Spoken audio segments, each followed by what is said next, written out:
Thank you for watching, liking, commenting, sharing, and subscribing right now. About a year ago, Microsoft announced a new series of keyboards and mice, and I was happy to see that, having been using Microsoft mice for several years. I always look forward to new versions, new updates, and of course keyboards as well. For a while, I used the Internet Keyboard Pro, largely because it had USB ports in the back, and you can never have too many USB ports. Well, they discontinued that and really didn't release any new keyboards with USB anything for quite a while. And then they announced the Wireless Entertainment Desktop 8000 in this new series, but it took them about a year to actually release it. And it's now going to be available. And like I said, been looking forward to it for a lot of reasons. One, I was hoping that they finally got wireless right. Two, it looked like it would suit my needs. Three, it had USB in the charging base. So I've been using now this particular keyboard for about half hour to an hour. This is the Wireless Entertainment Desktop 8000. It's not just the keyboard, it also includes the mouse, the Wireless Laser Mouse 8000, and I've been using the mouse for a while. It's been out for about that long, about a year. Love the mouse. The keyboard, lightweight, very slim. It backlit the keys, so it works very well in the dark. It's got a trackpad, touchpad over on the right-hand side, and mouse keys over on the left-hand side. So it's easily controlled like this. So again, it's a keyboard that I do believe was designed to be used from across the room, not necessarily at a desktop, and I'll go into qualifying that here in a bit. Of course, it communicates to your computer via Bluetooth, both these particular pieces of hardware. That's the Entertainment Desktop, these two pieces of hardware together. The unit comes with 5 rechargeable Energizer batteries, which is nice that they threw these in. Can never have enough rechargeable batteries either. The charging base connects to your computer by USB, but it also has a separate power adapter, which I was a little shocked to see, a little disappointed. And then it also has, in the charging station, 4 USB ports. Of course, one of those USB ports you have to use likely for the Bluetooth USB removable, well, it looks like this, a little Bluetooth adapter.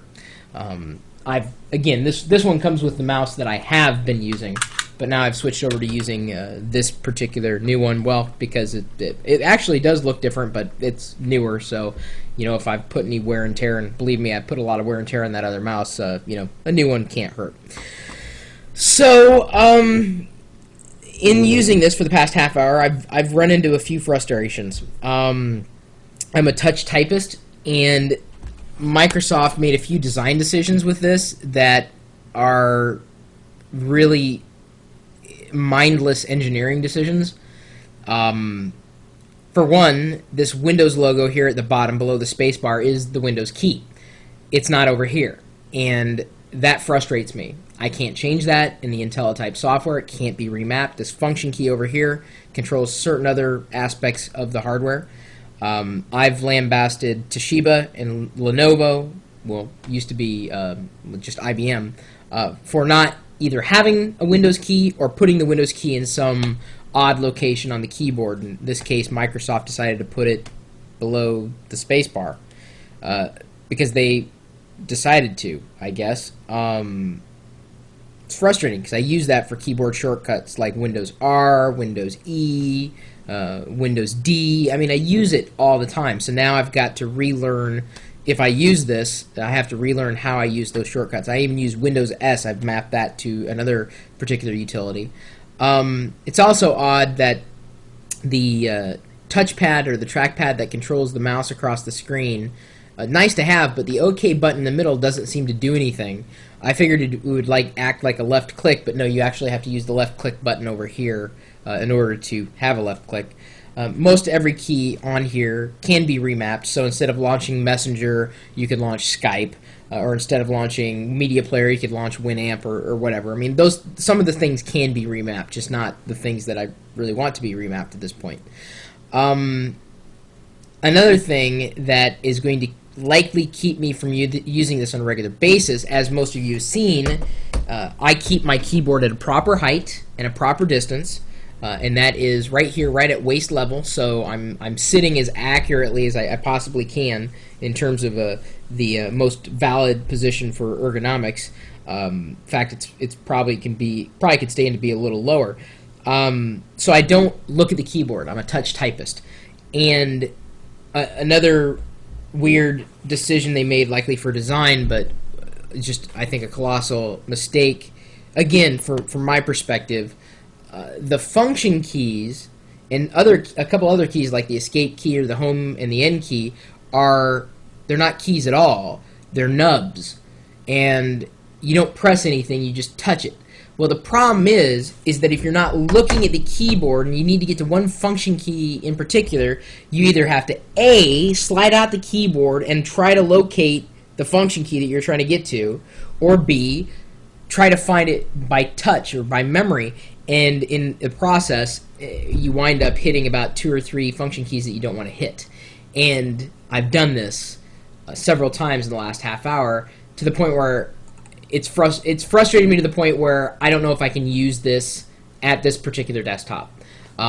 So if you're like me, a touch typist, that is likely going to frustrate you, especially if you don't look at your keyboard when you go to hit a function key or even a key like escape. They put escape over here, so it's not even a key. It's above some player controls.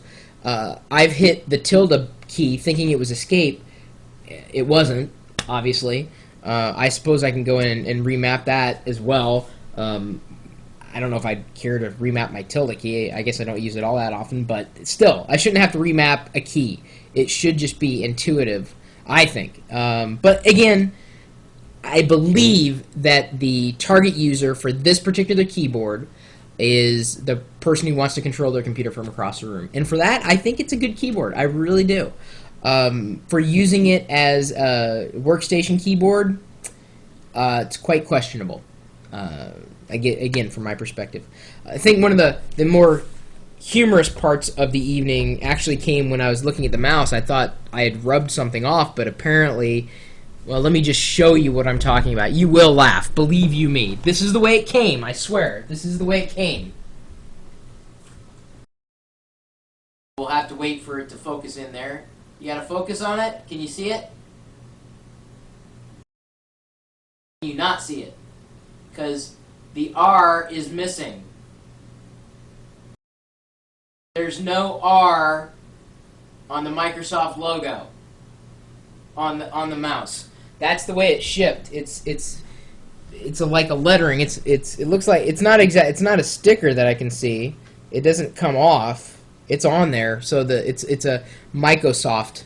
There's no R on the Microsoft mouse, as the case would be. So I recommend the mouse, most definitely. The keyboard, I recommend if you want to control a computer from across the room. But as far as a keyboard for workaday usage, I don't know. I'm going to try it. I'm going to try it for a while longer, but those function keys are going to kill me. I use F5 all the time. I use F2 all the time. I use Escape all the time. I use F9 all the time, and they're just not... I never press the Gadgets button. I never launched that, so I'd have to remap that. The magnifier is kind of neat, but I've got that function mapped to a key on my... or a button on the mouse. I don't know. Sorry.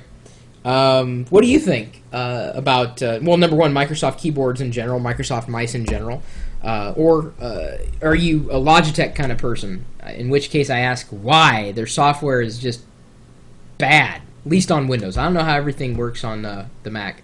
I had purchased the Novo from Logitech, their keyboard, a while ago, but it ended up fighting with my Microsoft software for the mouse since the Lenovo is a keyboard, they both wanted to fight for control over these peripherals, and well, at least the Logitech wanted to fight for the control over the mouse, and it wreaked havoc. It was horrible. Anyway, maybe I'll have to give it a shot sooner or later. Maybe later. Anyway, what do you think? What's your choice for a keyboard? What's your choice for a mouse, and why? Have you been looking forward to this? And is this something that you're likely to pick up as your own keyboard? Do you control the computer from across the room, or do you sit in front of the computer like me all the time? I don't know. Yeah, we'll see. Anyway, so leave your comment, remark, or of course you're free to use your keyboard and mouse to click on over to our website to talk with us anytime, day or night, 24 hours a day. We're chatting it up live at, well, live.pirillo.com. And there's no R in that URL.